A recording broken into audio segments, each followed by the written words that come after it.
नमस्कार, आप देख रहे हैं एमएस न्यूज। एमएस न्यूज की टीम लगातार क्षेत्र में कहीं न कहीं की समस्याओं से और मुद्दाओं से जनता को रूबरू कराती हुई नजर आती है। आज हम पहुंचे हैं सांसद प्रधान कार्यालय शिवहर। मेरे दाहिने तरफ और बाएं तरफ जेडीयू के कहीं न कहीं दो कद्दावर नेता मौजूद है। इनसे कुछ गुफ्तगू करना चाहते हैं। जो अभी हाल के दिनों में लोकसभा का चुनाव संपन्न हुआ है, यहाँ से एनडीए के प्रत्याशी को बहुमत के साथ जीत हासिल हुई है और आने वाले जो समय है वो कहीं न कहीं विधानसभा का चुनाव भी है, बहुत करीब है। इस बीच में उपचुनाव भी होना है और एक मुद्दा और जो सामने सबके सामने घूम रहा है वह है रीगा चीनी मिल। कहीं न कहीं इसमें किनके कथक प्रयास से ये सफलता हासिल हुआ है या किसानों को लाभ मिलने वाला है, उस मुद्दे पर भी हम रोशनी डालने का प्रयास इन नेताओं के जुबानी चाहेंगे। जो वादा सांसद ने किया था उन वादों में कितना पहल हुआ है, थोड़ा विस्तार से बताएंगे। जी, जैसे आप देख रहे हैं आनंद मोहन जी और लवली आनंद जी, जब शिवहर से उनको प्रत्याशी घोषित किया गया था जनता दल यूनाइटेड की तरफ से, तब ये लोग एक पॉजिटिव माइंडसेट के साथ में आए थे शिवहर के लोगों के बीच, जनता के बीच, शिवहर लोकसभा की जनता के बीच। और वो पॉजिटिव माइंडसेट ये था कि हम अब मुद्दों पे काम करने के लिए आए हैं, आप हमारा सहयोग कीजिए। जिसमें पहला मुद्दा था रीगा की चीनी मिल शुरुआत होगी, दूसरा मुद्दा था शिवहर में रेल दौड़ेगी, तीसरा मुद्दा उनका था कि अयोध्या के तर्ज पे माता सीता का भी पुनौरा धाम में भव्य दिव्य और अलौकिक मंदिर का निर्माण हो और साथ ही साथ अयोध्या टू जनकपुर भाया सीतामढ़ी एक कॉरिडोर का निर्माण हो, ताकि अयोध्या और मिथिला के बीच का जो सनातनी मतलब रिलेशन है, बहुत पुराना जो संबंध है, उसको अक्षुण्ण बनाए रखे और उसको और अधिक मजबूत कर सके। इन तमाम मुद्दों के साथ में और अदौरी खौरी पाकर पुल, ऐसे कुछ तमाम शिवहर के मुद्दे थे, शिवहर लोकसभा क्षेत्र के मुद्दे थे, जिनको लेकर हमारे नेता जो प्रत्याशी थी लवली आनंद जी और पूर्व सांसद आनंद मोहन जी लोगों के बीच लगातार जनसंपर्क कर रहे थे। और उसमें चुनाव के दरमियान ये बात हो रही थी और चुनाव के दरमियान के बाद आपने देखा होगा जब हम चुनाव जीतने के बाद जब शपथ ग्रहण हुआ, शपथ ग्रहण होने के बाद अभी हाल ही में 12 दिनों का अल्पकालिक विशेष वर्षाकालीन सत्र चालू हुआ था और उस वर्षाकालीन विशेष सत्र चालू में मात्र 12 दिनों के अंदर में हमारे शिवहर के माननीय सांसद श्रीमती लवली आनंद को 7 बार मौका मिला था और 7 बार उन्होंने शिवहर की मुद्दा को बड़ी जोर से वहां पे बहुत ही गंभीरता से। मैं आपके पास आऊंगा, पहले एक और मैं सामने वरिष्ठ नेता है जदयू के, मैं आपसे कुछ पॉइंट पे बात करना चाहूंगा। रीगा चीनी मिल कहीं न कहीं इनके चालू होने से किसानों को बहुत लाभ मिलेगा, लगता है कि इसमें किन किन का योगदान ज़्यादा रहा होगा, कुछ बताएंगे आप? हाँ, पहले तो मैं आपको धन्यवाद देता हूँ।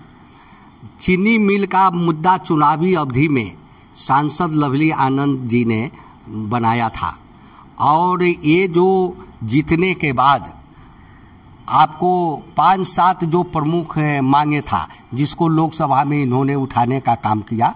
सहकारिता मंत्री भाई अमित शाह जी से मिलकर इन्होंने चीनी मिल खुलवाने का प्रयास किया और चीनी मिल का जब बीट दूसरे मालिक ने लिया है तो 6 तारीख को ये चीनी मिल का मालिक रीगा के चीनी मिल परिसर में एक किसानों और नेताओं की बैठक किया था, जिसमें चीनी मिल मालिक ने कहा कि सांसद लवली आनंद जी का देन है कि हमने मतलब कि ये भाई अमित शाह जी के कहने पर हमने ये मिल का बीट लिया और ये मिल हम दिसंबर माह में चलाने का काम किया। और उन्होंने बधाई ईख उत्पादक संघ के अध्यक्ष नागेंद्र सिंह जी को भी उन्होंने धन्यवाद देने का काम किया था और मिल मालिक ने सभी को चादर प्रदान कर सम्मानित करने का काम किया था। आप पॉलिटिकल बहुत बारीकी जानते हैं जी। में आनंद मोहन जी और लवली आनंद जी लगातार पूरे चुनाव के दौरान में रीगा चीनी मिल के जो जब भी मीडिया उनसे सवाल करती थी, उन सवालों पे रीगा चीनी मिल को काफी प्राथमिकता दिया गया था। क्या लगता है कि उनके प्रयास से उनके कई बार उन्होंने बिहार लोकसभा के जो जहां पार्लियामेंट है वहां पे सवाल भी उठाए थे सांसद द्वारा, क्या उनका श्रेय भी है उनको?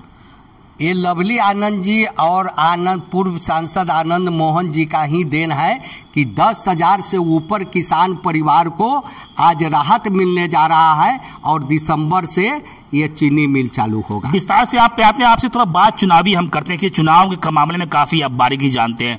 लोकसभा का चुनाव अब लगभग कंप्लीट हो चुका है, अब आने वाला समय है वो उपचुनाव है और 25 में तो तैयारी जो है कहीं कहीं वो आप लोग शुरू हो गए हैं। लेकिन यहाँ पे अलायंस है आपके पार्टी में जो है एनडीए गठबंधन में कई पार्टियां जुड़ी हुई है, तो क्या लगता है कि जैसे लोकसभा सीट है कहीं न कहीं जेडीयू खाते में गई थी, तो क्या लगता है कि विधानसभा सीट भी जेडीयू कोटे में जाएगी या फिर कहीं न कहीं भाजपा कोटा में जाने का पूरा की संभावना है? दावेदारी दोनों तरफ से किया जा रहा है, कुछ बताएंगे आप विस्तार से? दावेदारी करना स्वाभाविक है, क्योंकि हम जब अलायंस में होते हैं तो सबका अपना मान मर्यादा सम्मान और अपना हक मांगने का अधिकार होता है। पर आप देखें तो अगर शिवहर लोकसभा की बात करें तो इसमें 6 विधानसभा है और 6 विधानसभा में मधुबन, रीगा, उसके बाद आपके चिड़ैया और ढाका, ये 4 ऑलरेडी बीजेपी के खाते में और 2 हमारे खाते में है बेलसंड और शिवहर। तो अब अगर भागीदारिता होगी, अब वहाँ पे रेशियो बनता है कि रेशियो क्या होगा, क्योंकि हम तो 5 दल है अभी, हम भी है, रालोप भी है, भाजपा भी है, जदयू भी है और मांझी जी का भी दल है। तो इन इक्वेशन क्या बनता है, रेशियो क्या बनता है, उस रेशियो के हिसाब से चाहे जो भी हो, लेकिन फिलहाल हमारा शिवहर और बेलसंड जो हमारे जदयू के खाते में है वो तो बिल्कुल रहेगा ही रहेगा। एक मैं आपको रोकना चाहूंगा, आप कहीं न कहीं आपका भी सहमति बन गया है, एक आपके बयानों से ऐसा लगता है कि जदयू कोटे में ही बेलसंड और शिवहर विधानसभा क्षेत्र रहेगा। बिल्कुल रहेगा, ये तो रहना भी चाहिए, कहीं से कोई शक नहीं है। लेकिन चेहरा अभी अनेक चेहरा है, सभी चेहरे जो है सभी अपने स्तर पर तैयारी में लग गए हैं। चेहरे पे मैं आपसे बात करना चाहूंगा, क्या लगता है कि इस बार नीतीश कुमार जो है दोनों सीट को किला फतह कर पाएंगे? पिछली बार दोनों सीट हार गए थे। जी हाँ, पिछली बार तो हारे थे, लेकिन उसमें कुछ टेक्निकल प्रॉब्लम थी जो हमारे अलायंस में नहीं हो पाया था और हम लोग एलजेपी हमसे अलायंस नहीं करके हम जहां हम लड़े थे वहीं एलजेपी का कैंडिडेट उतरा था, तो वो भी एक कारण था। लेकिन इस बार कहीं से कोई कारण नहीं है और इस बार जदयू की सीट जो जदयू के पास है वो बरकरार रहेगी और जदयू सीट जीतेगी। और रह गई बात कि सिंबल किसे मिले, जैसे आप बताते हैं बहुत सारे यहाँ पे उम्मीदवार हो सकते हैं, तो उम्मीदवार तो कोई भी हो सकता है। ये तो नेता नीतीश कुमार जी हैं हमारे और सब उनको मानते हैं और जिनके भी नाम पे वो फाइनल कर देंगे उनको मैं नीतीश कुमार बातों पर भी आपसे 2 मिनट समय और लूंगा। मैं एक बात उनसे पूछना चाहूंगा, एक बात और आपसे चाहते हैं हम कि जिस तरह से यहाँ पे सांसद लवली आनंद क्षेत्र में घूमकर चुनाव के दौरान में कई बड़े बड़े वादा किए, तो क्या लगता है कि उन सभी वादों पे जो है सांसद महोदय खरे उतर रहे हैं? अभी तक तो मात्र 4 महीने हुए हैं सांसद बने हुए लवली आनंद जी को, और जो 5-6 वादा किए थे जिसमें 3 वादा तो पूरा होने के कगार पर है। आपको चीनी मिल तो ये दिसंबर से प्रारंभ होंगे जो नए मालिक ने घोषणा किया है। दूसरा, ये रेलवे जो है उसको 2 पार्टों में लिया जा रहा है, सीतामढ़ी से शिवहर और सेकेंड पार्ट होगा शिवहर से मोतिहारी बापू धाम। तो ये शिवहर और सीतामढ़ी में ये जमीन का अधिग्रहण प्रक्रिया तेजी से शुरू हो रहा है। हमको लगता है कि साल भर के अंदर मतलब कि रेल का पटरी भी बिछना प्रारंभ हो जाएगा। मैं एक सवाल आपसे और मैं बीच रह गया था, कहने कहीं इंडिया गठबंधन की तरफ से भी काफी प्रयास किया जा रहा है, तो क्या लगता है कि इंडिया गठबंधन इन दोनों सीटों को बरकरार रख पाएगी या फिर कुछ और होने वाला है? यहाँ पर एनडीए गठबंधन बोलिए, इंडिया गठबंधन तो हम तो इंडिया तो हमारे ऑपोजिशन में है। हाँ, तो उनके हम पूछ तरह की क्या ऑपोजिशन, तो हम जहाँ लड़ेंगे वो तो वो अपना कैंडिडेट देगा ही देगा, इसमें कहाँ कोई शक है। लेकिन हमारा कैंडिडेट, रह गई बात 2025 में विधानसभा चुनाव है और नीतीश कुमार जी के डिक्शनरी में इतना लिखा रहता है कि जो सिटिंग कैंडिडेट है उनको जल्दी हार्म नहीं पहुंचाते हैं, उनका सिटिंग कैंडिडेट का सीट नहीं काटते हैं।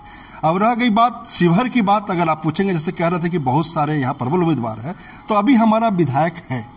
अब विधायक पहले राजद कोटे से भले जीत कर गए हो, लेकिन सरकार बचाने में, सरकार को अपना वोट देने में और सरकार में नीतीश कुमार जी के पक्ष में आकर बेल में बैठने का जिस शख्सियत ने काम किया, उस शख्सियत का नाम है चेतन आनंद। और चेतन आनंद अभी शिवहर का सिटिंग विधायक है, तो जदयू का ये क्लियर है। अब नीतीश जी को निर्णय लेना है, तो अभी तो हमारा सिटिंग विधायक ऑलरेडी है ही है, और सिटिंग विधायक का टिकट नीतीश कुमार काटते नहीं है, तो फिर तीसरा कोई विकल्प हम नहीं देखते हैं कि किसी और को टिकट यहाँ पे मिले। बस सभी लोग चाहते हैं टिकट मिले, बट जिनको भी नीतीश कुमार टिकट देंगे, दल संगठन उसके लिए मजबूती से काम करेगी। और जिस तरह से लवली आनंद को हम लोगों ने सांसद बनाने का काम किया एडवर्स सिचुएशन में, जबकि सारा का सारा खेल यहाँ पे खेला हो रहा था, उसके बावजूद भी हम लोगों ने अपनी मेहनत के बल पर, काबिलियत के बल पर, प्रतिभा के बल पर, ईमानदारी के बल पर, चरित्र के बल पर और जनता के प्रति सेवा और सत्कार के बल पर हम लोगों ने लोकसभा चुनाव को जीतने का काम किया है। और सांसद श्रीमती लवली आनंद जी ने यह भी दिखाने का काम किया, जब वो 9 में बस दुर्घटना हुआ, आनंद मोहन जी बैजनाथ धाम जाने वाले थे बाबा जी के दरबार में, लवली जी को बोले कि आप जाइए और आप वहां से क्षेत्र में आइए, मैं उन्नाव जाता हूं। और उन्नाव जाकर उन्होंने जो 18-19 लोग अपने शिवहर लोकसभा क्षेत्र के लोग गुजरे हुए थे एक्सीडेंट में, उसके लिए उन्होंने सारा व्यवस्था करवाया। बिहार सरकार से भी 2-2 लाख ग्रेचुइटी के रूप में, मतलब एड के रूप में लिया, और यूपी सरकार से जोगी जी से भी बात करके 2-2 लाख रुपए का उन्होंने। तो आपने देखा होगा कि रीगा चीनी मिल के बारे में भी, जबकि रीगा चीनी मिल चेतन आनंद जी के विशेषाधिकार और विधानसभा क्षेत्र में नहीं आता है, फिर भी उन्होंने जनहित में, शिवहर की भी एक गन्ना की पेड़ाई वहां होती थी, शिवहर के किसान भी प्रभावित थे, तो उसने शिवहर बेलसंड मतलब पूरे जिले के लिए उन्होंने सदन के अंदर में रीगा चीनी मिल का खुलवाने का और उसका नवीनीकरण करवाने का, चालू करवाने का बार बार क्वेश्चन उठा रहे हैं। मैं कुछ जनता का सवाल आपसे पूछूंगा, पहले थोड़ा से पूछते हैं वरिष्ठ, फिर आपसे आते हैं कि जनता का कुछ सवाल भी है, उसका जवाब मैं चाहूंगा आपसे। मैं एक सवाल आपसे करना चाहूंगा, जिस तरह से शहरी क्षेत्रों का सड़कें कहीं न कहीं अच्छा है, चमक रहा है, लेकिन ग्रामीण क्षेत्रों में सड़क का आज भी वही हाल है जो आज से 20 साल पहले था। इसमें इस सांसद के पूर्व दूसरे जो सांसद थे उनको विकास कामों से मतलब नहीं था।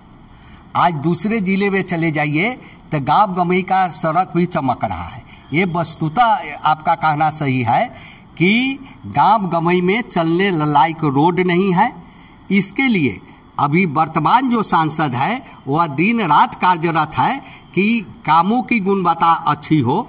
तमाम इंजीनियरिंग सेल के लोगों को बुलाकर उन्होंने वार्ता किया है और सभी रोडों की जांच प्रारंभ होने वाला है कि यह गुणवत्ता खराब को कैसे हुआ और कौन लोग दोषी है, उस पर उचित कार्रवाई होगी। केंद्र में भी सरकार आपका है और राज्य में भी सरकार आपका, किसी पर आप दोष आप नहीं दे सकते हैं। तो क्या लगता है जो लवली आनंद सांसद है और विधायक चेतन आनंद है, इन दोनों के प्रयास जो ग्रामीण क्षेत्र के सड़क का जो बुरा हाल है, मैं आपको बहुत करीब दिखाना चाहूँगा। एक फतेहपुर चौक से लेकर आप धोवाही बाजार तक आप जब जाएंगे तो आपको 2 फीट पानी का आपको सामना करना पड़ जाएगा, मेन रोड है। तो क्या इन सभी का हालात सुधरेगा? आपको ये कस्तरवा टू किशनपुर पथ कहा जाता है, जो धोवाही पथ आप कहते हैं, उस पथ का नाम है कस्तरवा टू किशनपुर। यह 3 पार्ट में इसका एस्टिमेट बने हुए हैं। कस्तरवा से अटकोनी के पहले दुम्मा और दुम्मा से अटकोनी 2 पार्ट का काम इस पर प्रारंभ हो गए हैं। और तीसरा पार्ट है अटकोनी से मुंशी चौक तक, जिसका गवर्नमेंट में गया है और जल्दी ही स्वीकृत हो जाएगा, वह रोड बनेगा। तीसरी आप कस्तरवा से जो कौरिया पथ जाता है उसकी भी हालत बहुत जर्जर है। उस पर भी ठेकेदारों के गलती के कारण वो मेंटेनेंस नहीं हुआ है, उसको 4 नोटिस किया गया है। अब इसके बाद उनका ब्लैक लिस्टेड हो। इस तरह एक रोड पर सांसद जी कार्रवाई कर रहे हैं और आपको 6 महीना में यह झलकने लगेगा कि शिवहर का चौमुखी विकास हुआ। भैया विकास जी, मैं आपके सामने आना चाहूंगा। आप पूरे लोकसभा चुनाव में कहीं न कहीं आप मीडिया के फ्रंट लिस्ट पे थे। जो भी मीडिया आती थी आप कहीं प्रवक्ता के रूप में एक अपने आप को पेश कर, और सरकार के द्वारा जो सरकार को बहुत ही मजबूती के साथ रहे थे। नीतीश के विकास पे कोई सवाल खड़ा नहीं कर सकता, लेकिन जनता को सवाल यह है कि नीतीश सरकार, नीतीश राज में कहीं न कहीं अफसरशाही चरम पे है और आम जनता का कोई भी यहाँ पे वजूद नहीं है या कुछ दिक्कत उनको हो रहा है। इन पे आप एक ये सवाल मेरा है। दूसरा सवाल, अभी जमीनी सर्वे चल रहा है, जमीनी सर्वे में लेकर आम लोग, ग्रामीण क्षेत्र के लोग बहुत परेशान हैं, उनके बारे में क्या कहना चाहेंगे? देखिए, सबसे पहले आपका इस बात का खंडन करूंगा कि अफसरशाही चरम पे है। ये सवाल जनता का है, जनता की सवाल है। मैं जनता से ही, ये जनता के को ही ये माध्यम, जनता को ही मैं ये संदेश पहुंचाना चाहता हूं कि आप अपने किसी भी काम के लिए डायरेक्ट किसी भी भाया मीडिया न आकर कंसर्निंग पदाधिकारी के पास जाइए और अपना काम कीजिए और समय का इंतजार कीजिए। आपका काम जेन्युइन होगा, 100% होगा, और आपका काम जेन्युइन नहीं होगा तो बिचौलिया आपका पैसा भी खा जाएगा। और वो बिचौलिया, जनता अफसरशाही पर कभी ब्लेम नहीं किया है, बिचौलिया ने अफसरशाही पे ब्लेम किया है, क्योंकि उसकी जब काम नहीं होती है तो सामने से जो घटक गया होता है वो जनता उससे मांगती है, तो वो कहता अफसर खा गया, ये खा गया। ऐसी बात नहीं है। आप अपना काम स्वयं लेकर जाइए। अफसर को तनख्वाह देती है सरकार, टाइम पे देती है। अफसर आपके दुख सुख को सुनने के लिए बैठा हुआ है और आपके दुख को सुनेंगे, लेकिन आपको भी उतावलापन नहीं होना है। रह गई सर्वे की बात, तो सर्वे अभी लंबा चलेगा, इसलिए कोई बिचौलिया अगर आपको यह कह देता है कि 10 दिन सर्वे चलेगा, 5 दिन सर्वे चलेगा, इस दिन का करवा लीजिए, बहुत भीड़ है, नहीं होगा, मैनेज करना पड़ेगा, ऐसे करना पड़ेगा, मैं जनता से रिक्वेस्ट करता हूं कि आप किसी भी बिचौलिए के पास ना पहुंचिए। सर्वे का तिथि बहुत दिन तक लंबा चलने वाला है। आप डायरेक्ट संबंधित पदाधिकारी से संपर्क कीजिए, अपना कागजात दस्तावेज दीजिए और अपने सर्वे का इंतजार कीजिए। सूची निकलेगी, सबकी सूची निकलेगी। बिचौलिया के चक्कर में पड़ेंगे तो सर्वे आपका तो होगा, लेकिन बाद में आपको पता लगेगा कि बिचौलिया के माध्यम से हमारा इतना पैसा चला गया। तो मैं आपसे रिक्वेस्ट करूंगा कि ये नीतीश कुमार की सुशासन की सरकार है, न्याय के साथ विकास की सरकार है। अपनी ताकत को पहचानिए, अपनी क्षमता को पहचानिए। यहाँ अफसर आपको सुनने के लिए बैठे हुए हैं। अगर बावजूद भी अगर कोई अफसर अगर बोलता है कि नहीं इसे पैसे की जरूरत है, तो आप सीधे जदयू के प्रधान कार्यालय में आकर संपर्क कीजिए। आप बैठे रहिएगा, अफसर की सारी गति दुर्गति सरकार के द्वारा, उपस्थित पदाधिकारी के द्वारा कर दिया जाएगा। एक सवाल आपसे और, चुनाव पे थोड़ा बात करते हैं। 25 का चुनाव आने वाला है, लेकिन अभी आपका जो एनडीए गठबंधन है, तो क्या ये गठबंधन मौजूद जो अभी चल रहा है केंद्र में और राज्य में, ये बरकरार रहेगी या फिर नीतीश कुमार पलटी मारेंगे? इसमें कोई शक है क्या कि एनडीए की बरकरार है और रहेगी? आप खुद कह रहे हैं, और बरकरार है और रहेगी भी, और बड़ी मजबूती से हम लोग 2025 में भी नीतीश फिर से एक बार सत्ता संभालेंगे। और जो 20 साल में छूट गया हो काम करने के लिए, अगला 5 साल के बाद बिहार विकसित प्रदेश बनेगा। बिहार विकासशील के श्रेणी से उठकर विकसित में हो जाएगा। पटना में देखिए जाके मेट्रो वगैरह सब बन रही है, फ्लाईओवर का जाल बिछ गया है, मुजफ्फरपुर मेट्रो पास हो गया है, इस तरह से दरभंगा में एम्स का हो गया है, दरभंगा में एयरपोर्ट हो गया है, पूर्णिया में एयरपोर्ट। एम्स से मुझे याद आया कि आप जो सीवर जो अस्पतालों की जो स्थिति है, इसका बड़ा खस्ता हाल है। हाँ, ये बात मैं आपसे मानता हूँ। इस रिलेटेड हम लोगों ने कल परसों ही बल्कि सिविल सर्जन साहब से बात किया है। मैंने कहा है कि आप अपनी गतिविधि को सुधारिए। जितने डॉक्टर्स, पैरामेडिकल स्टाफ, नर्सेस जितने भी है एडिशनल पीएससी में जितनी मतलब आपकी पोस्टिंग्स है, उसको निकालिए और बताइए कहाँ कहाँ क्या पोस्टिंग हुई है, कहाँ कहाँ कौन डॉक्टर काम कर रहे हैं। सारा आप डाटाबेस तैयार करके रखिए। 2 दिन के बाद हम लोग फिर आते हैं। और फिर एडिशनल पीएससी के अलावा जब शिवर में के हट स्थली में एक मदर एमसीएच है, जो पुराना सदर अस्पताल कहा जाता था, उसके बारे में भी ध्यान आकृष्ट कराया गया। तो उन्होंने कहा कि अभी अल्ट्रासाउंड के टेक्नीशियन वगैरह भेजे, धीरे धीरे उनका भी हम मैक्सिमम मतलब जितना भी सपोर्टिव हो सके हम यहाँ से करेंगे और उसको भी सुचारू रूप से चलाएंगे। और अगर नहीं चलाते हैं तो शिवहर की जनता अब जो है मानने के मूड में नहीं है। शिवहर की जनता फिर आंदोलन करेगी, जैसे कि आंदोलन करके सदर अस्पताल को लाया था। लेकिन एम्बुलेंस कर्मी आज भी हड़ताल पे हैं। एम्बुलेंस कर्मी हड़ताल पे हैं। एम्बुलेंस कर्मी की अपनी कुछ मांगे हैं, तो जो मांगे हैं वो सरकार के साथ में है, वो कोई हम लोगों के साथ तो है नहीं। सरकार के बीच में उनका क्या अंडरस्टैंडिंग है, क्या उनको देना है नहीं देना है, वो सरकार ही निर्णय लेगी। साहब से भी कहेंगे कि आप एम्बुलेंस कर्मियों के साथ बैठकर वार्ता करें, उनको जो भी सरकारी मदद हो सके उसके लिए सरकार को पत्राचार कीजिए। कि किसी को भी थोड़ा समय मिलना चाहिए। 3 महीना के अंदर में ही हमने 1-2 काम करके दिखा दिया है, रीगा चीनी मिल वगैरह आनंद मोहन जी और लवली आनंद जी ने। और आने वाले जितने भी रोड नाला, आपके BRC रोड है, ये BRC रोड, कल मैं बैठा हुआ था REO के इंजीनियर कार्यपालक अभियंता के पास में, और मैंने जब उनसे सवाल किया, बहुत सारी बातें कही, तो उन्होंने कहा कि अक्टूबर दुर्गा पूजा से पहले ये BRC रोड इस पोस्ट पे कई रोड का जिक्र भी किया गया है। मैं थोड़ा सवाल लंबा हो जाएगा, लेकिन मैं कहना चाहूंगा कि जब आप पोस्ट किए थे अपने फेसबुक अकाउंट से, तो कहीं न कहीं बहुत सारा सवाल कई रोडों का बारे में जो है उस पर टैग किया गया है। उन रोडों के बारे में भी एक बार आप, वो सारे रोड, चाहे माली महुआ भाया बिशाही हो, या फिर कातरबा का पथ हो जो अभी आप चर्चा किया हुआ जी ने, किशनपुर पथ हो, या फिर BRC रोड हो, या फिर आपका माधोपुर अम्बा टोली से माधोपुर अनंत का माधोपुर जो ये है वो रोड हो, या जितने सारी रोड हो, पिपराड़ी और वहाँ पे पुनर्वास पे, वहाँ पे चल जाइए चंडिया पुनर्वास पे। और आप भूल रहे हैं वो नया गाँव होते जो जाती है फेनारा के तरफ, जी उस रोड का बड़ा, उस पर भी बात मैं कर रहा हूँ। कोई भी रोड आप 6 महीना का समय दीजिए, सारे की टेंडर पास है, सारा कोई मेंटेनेंस के अभाव में नहीं जा रहा है। तो मेंटेनेंस के लिए भी हम लोग REO के चीफ इंजीनियर से बात किया कि अगर मेंटेनेंस आप नहीं कर रहे और सामने वाला ठेकेदार अगर मेंटेनेंस नहीं कर रहा है तो फिर वो कौन सा है, उसको नोटिस दीजिए, बुलाइए, नहीं करता है उसको ब्लैक लिस्टेड कीजिए। यानी इस सब का दशा बदलने वाला है। बिल्कुल बदलेगा, आनंद ही आनंद होगा। मेरे सामने मौजूद थे, बहुत ही बारीकी के साथ हमने 2 मेरे सामने दिग्गज कहा जाए, एक जदयू के जो है एक नेता, बिल्कुल यूथ नेता विजय विकास जी, और दूसरी तरफ हमारे वरिष्ठ नेता जदयू के है अवध किशोर जी। इन्होंने बड़ी बारीकी से शिवहर के विकास के मुद्दे पर अपनी बातों को, सरकार द्वारा किए गए कार्य को मजबूती से रख रहे थे। हमने इनसे कई महत्वपूर्ण सवाल किया, इनका हमने जवाब भी जानने का प्रयास किया है। कुछ जनता के सवाल थे, कुछ हमारे सवाल थे, और जवाब जो है इन जो हमारे 2 आसपास बैठे हुए हैं इन वरिष्ठ नेताओं का था।